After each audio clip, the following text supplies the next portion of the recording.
नमस्कार, तदनंतर पुढील विचार आशीर्वाद. पण काका, मोठ्यांच्या भांडणात लहानांनी पडणे मान्य आहे मला, पण ज्या माझ्या मातुल गृहिणी राहतो ना, त्या मातुल गृहिणी माझी आई तुमची नात्यानं कोण आहे याची कल्पना आपल्याला आहे. मग या माझ्या आई सोबत जर त्यांचे बंधू एका नात्यानं दुसऱ्या नात्यानं दीर जर भांडण करू लागले, आईवर शस्त्र उचलण्यासाठी तिच्या जीवावर चालू येऊ लागले, तर तो मुलगा आईसाठी पुढे येऊ नये का? मातेच्या स्वाभिमानासाठी आलास, पण जे भांडण हिच्यात आणि माझ्यात चालू होतं हे इरावण याच्या मुळाशी कारणीभूत तू आहे. शाबास. म्हणजे दोघात भांडण सुरू आहे याच्या मुळाशी कारण मी आहे. मग जर मी याला कारणीभूत आहे तर मोठ्यांच्या भांडणात मी पडू नये असं तुम्ही म्हणाला. तर कारण मीमांसा माझ्यावर येते, तर मग आई सोबत न भांडता माझ्याबरोबर भांडला असतात तर तुम्हाला काय कमीपणा होता? याला कारण आहे. तो आईला जाब तुम्ही विचारला, तो जाब मला विचारण्यासारखा नाहीये का? इरावण, काय घडलंय माझ्या आईच्या हातून? काय असं आईला अनुचित आपल्या बाबतीत केलंय? किंवा मी जर आपला दोषी आहे तर तो का दोषी मला करायला हवं? बोला. दोष हा मुळापासून नष्ट करण्याची सवय आम्हाला आहे. ते कळलं मला. कारण ज्या गरुडाला आपल्या किती कुळांचा सर्वनाश केला, 27 कुळांचा, त्यानं तुमचं मूळ बरोबर छाटून टाकलं, पण तुम्ही त्याचं अजून काही करू शकला नाही. तेव्हा मुळापासून दोष दूर करण्याची सवय आधी सांगू नका, नेमका मुद्दा तेवढा सांगा मला. काय सांगेल? नाही, सुरुवात वेगळी करणार होतो, पण हे इरावण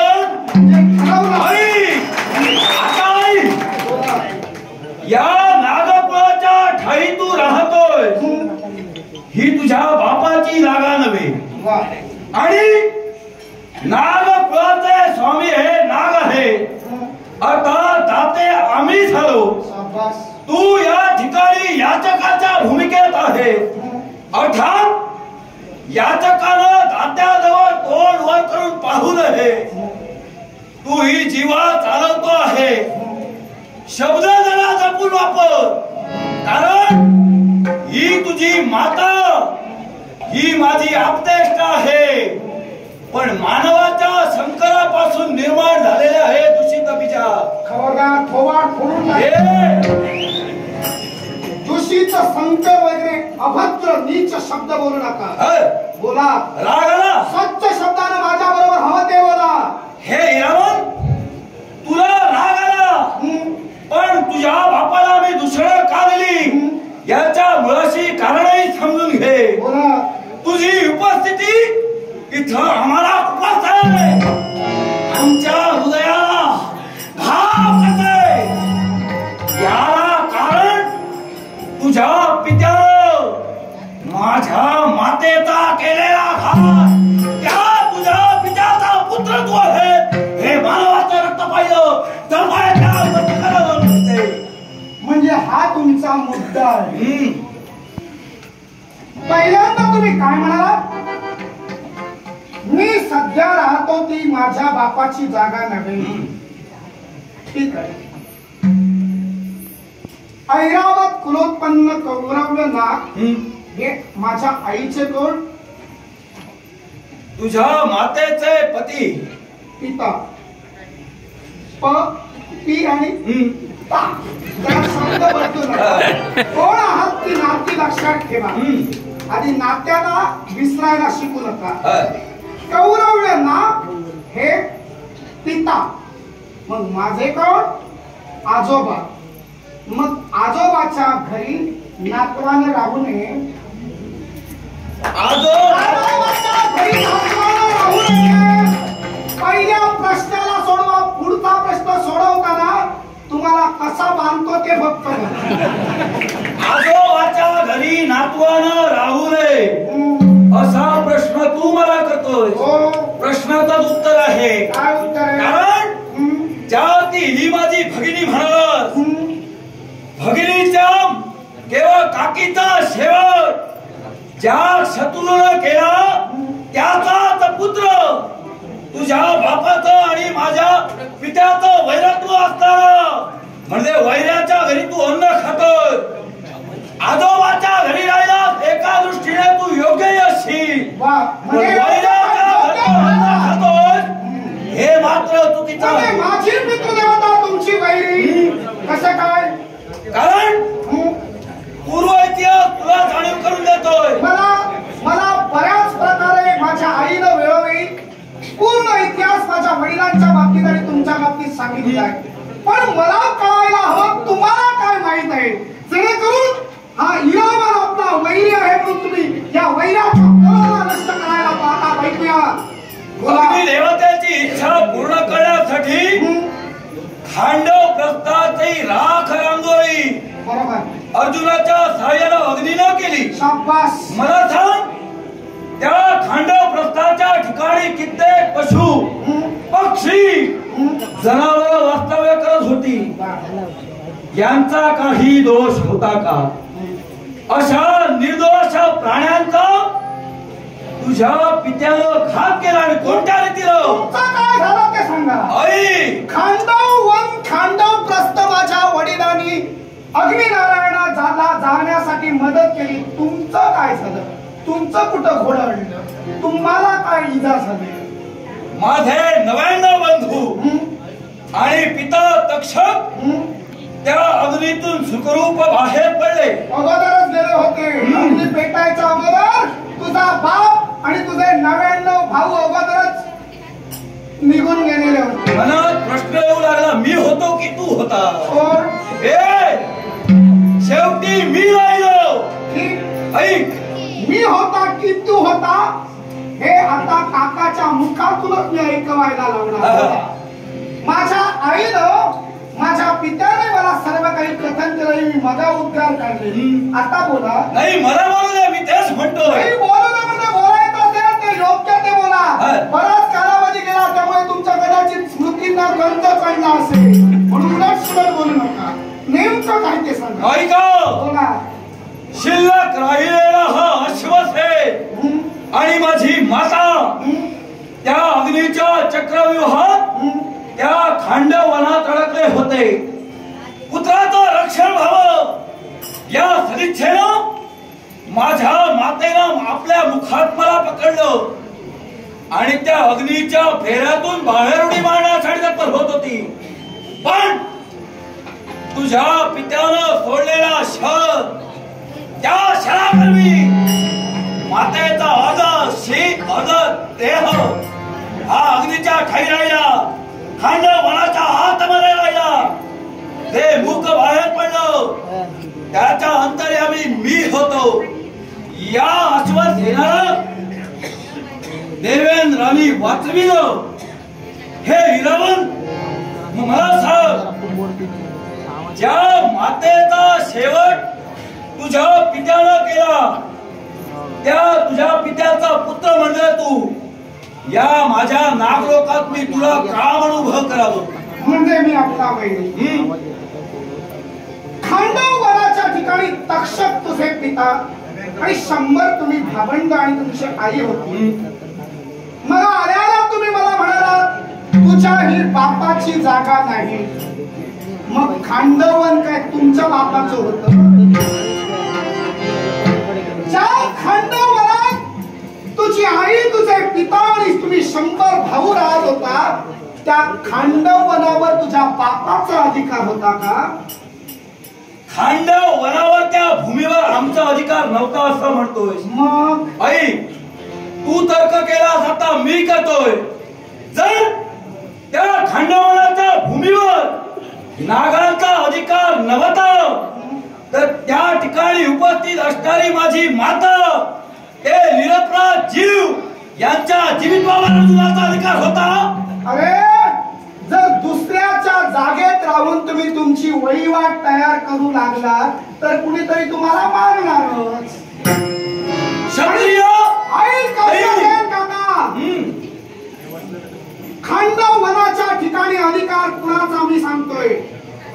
खांडवन जाळीला कुणी? अग्नी नारायणांनी. खांडवनात तुम्ही राहत होतात त्यावेळी खांडवन जाळलं गेलं. ही खांडवन जाळण्याची प्रक्रिया पहिली अग्निदेवांकडून. ही खांडवन जाळण्याची प्रक्रिया पहिली की दुसरी? का म्हणून? म्हणजेच कळेल कुणाच्या वहिवाटीत तुम्ही राहत होता. नाही, तू सांगतोय म्हणतोय बोल. पूर्वयुगाच्या ठिकाणी अग्निनारायणानं पहिल्यांदा खांडवन जाळलेलं होतं. खांडवनात एकही जीव शिल्लक राहिलेला नव्हता. आता ज्यानं सर्व सृष्टीतील खांडवनाच्या सृष्टीला निर्मनुष्य निर्पशु केलं, कुणीही शिल्लक राहिला नाही, तर ते खांडवन अधिकाराचा कुणाचा? अग्निनारायणांचा होय. पण अग्निनारायणांनी स्वतःचा अधिकार असताना सुद्धा त्या अधिकाराकडे काही काळ आपण आपल्या विश्व कर्तव्यात तदात्म असल्यामुळे दुर्लक्ष केलेला होता. आणि राजा श्वेतकी, ज्या राजा श्वेतकीनं या विश्वात सलग 12 वर्ष यज्ञ याग विधी केले, ब्राह्मण कंटाळले. तो यज्ञाचा धूर त्या ब्राह्मणाच्या डोळ्यावर सहन होईना म्हणून ब्राह्मण तो यज्ञ सोडून निघून गेले होते. बाबांना विचारा, कधी भेटले तर आईला हवं तर विचारा. तेव्हा ते यज्ञ याग सोडून गेले होते. शिवशंकराची भक्ती राजा श्वेतकीनं केली आणि परत शिवांना प्रसन्न करून एका ब्राह्मणाला तिथं यज्ञ याग करण्यासाठी घेऊन गेले. नाव तुम्हाला विचारणार नाही, कारण मूळ तुम्हाला कधी आठवणार. तेव्हा त्या ब्राह्मणाने यज्ञ केला आणि त्या यज्ञावर सतत तूप आणि सतत धूर, या तुपामुळे अग्निदेवता सुन्न झाल्या, सुस्तावल्या गेल्या, त्यांना ग्लानी येऊ लागली. तेव्हा ब्रह्मदेवांकडे गेले आणि त्या अग्निदेवाने ब्रह्मदेवाला सांगितलं, सांगा ब्रह्मदेव, विरांची अखिल विश्वाचे जन्म करते आज आपण. मग हा अग्नी कोणत्या अस्तित्वानं पुन्हा सतेज होणार? तेव्हा ब्रह्मदेवांनी सांगितलं, जा या विश्वात अर्जुन आणि कृष्ण भूतलावर आहेत, त्यांना जाऊन विनंती कर आणि तुझ्यासाठी तुझा खांडवन जाळून तुझ्या भक्षस्थानी पाड. मग ज्या ब्रह्मदेवांनी या विश्वात जीवांना जन्माला घातलं, तुम्हाला असो वा मला असो, मग जन्म देत्या ब्रह्मदेवांनी, प्रजापतींनी, विरंचिनी अग्निदेवाला खांडवन भक्षण करण्याची आज्ञा कशी दिली? अग्निदेवाला खांडवन भक्षण करण्याची आज्ञा दिली असं आपण म्हणतो आहोत. जर तू म्हणतोय, हे काका मी औरात आलेला आलोय, तुम्ही म्हणत होता आता तू म्हणतोय, तर केवळ खांडवन जाण्यासाठी ब्रह्मदेव ज्यांना जन्माला घातलंय त्या जीवांना भक्षण करायला सांगतात, तर माझ्या पित्याचा दोष तो कसा काय? ब्रह्मदेव आणि अग्निदेव दोन्ही देवता आहेत. खांडवन भक्षण करणं ही अग्नीची इच्छा, पण एका मानवानं त्या अग्नीला सहाय्य करताना निरपराधाचा शेवट करणं हे मला मान्य नाही.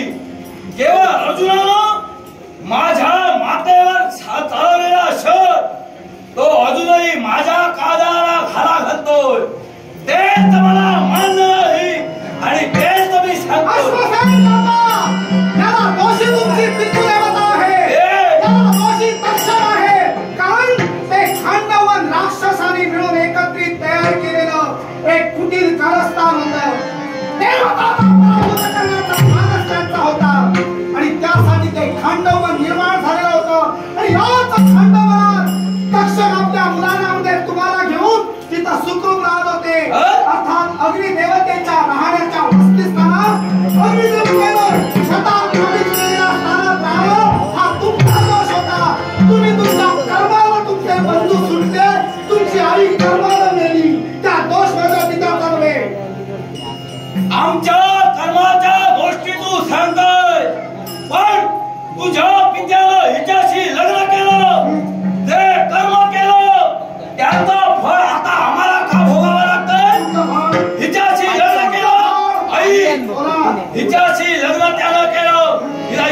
सोडून गेला. हिला स्वागवे घेऊन गेला होता. मग तिला मुलगा इरावनाच्या वयाचा आता या वयाचा इरावान झाला. एवढे दिवस काय तुमची वाचा बंद झाली होती? एवढे दिवस आपल्या माझ्या आजोबांना तुम्हाला हा जाब विचारायला बुद्धी नव्हती. एवढे दिवस का विचारला नाही? एवढे दिवस न्यायाच्या बाजूने एकही शब्द आम्ही तुझ्याशी बोललो नाही. न्यायाची वाच्यता आम्ही केली. याला कारण हा तुझ्या माझ्यातील संघर्ष आहे. हे इरावण, एका बालकाशी वितंडवाद करणं हे आम्हाला मान्य नाही. अबोध असणाऱ्या बालकाला शासन करणं, मातेचं छत्र त्याच्यापासून हिरावून घेणं हे मला तरी मान्य नव्हतं. सबळ झाला आणि भर या बालकाच्या अवस्थेत असताना विरोध करू शकणार नव्हता. पण आई माझी बालक नव्हती, आई माझी लहान नव्हती. तेव्हा आईला विरोध दर्शवू शकला असता. पण जेव्हा ते दर्शविला नाही आणि आज दर्शवितात, आता माझा पिता दोषी नव्हे. माझ्या पितुने वगैरे अगदी नारायणाच्या भुकेसाठी खांडावर जाळलं ती माझी पितुदेवता निरपराध आहे, निर्दोष आहे. जे माझ्या समवेत भूतकाळात घडलं तो मातेचा विरह तुला प्राप्त होऊ नये याच्यासाठी तुझ्या बरोबर दया भावनेनं यापूर्वी आम्ही वागलो. आता नाही, यानंतर एक क्षणही या ठिकाणी कुणाला जीविताची धमकी देतात. माझ्या आईचं रक्षण करण्यासाठी माझे बाहू समर्थ आहे. तुझे बाहू मला विरोध दर्शवतोय. एक लक्षात ठेव, जो सर्प स्वतःची काट टाकू शकतो तो वैराची कातडी सरासर करू शकतो. वैर म्हणून जर स्वभाव राहिला असा तर माझा आई राहिलास नाटतो. त्याला काका म्हणणार नाही. काकाच्या जीवावर पुतळे आणू नये. कोण कुणाचा वैरी होऊन कोण कुणाची मान चिरतोय मला पाहायचंय.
तुम्ही बिघडणार म्हणून मी बिघडणार नाही. माझ्यामुळे जर का तुमच्या जीविताचं राहणं तुम्हाला कठीण होत असेल, निघालो माझ्या आईला मी माझ्या आईला घेऊन माझ्या पिताजीपर्यंत जाईल. पण लक्षात ठेवा असेल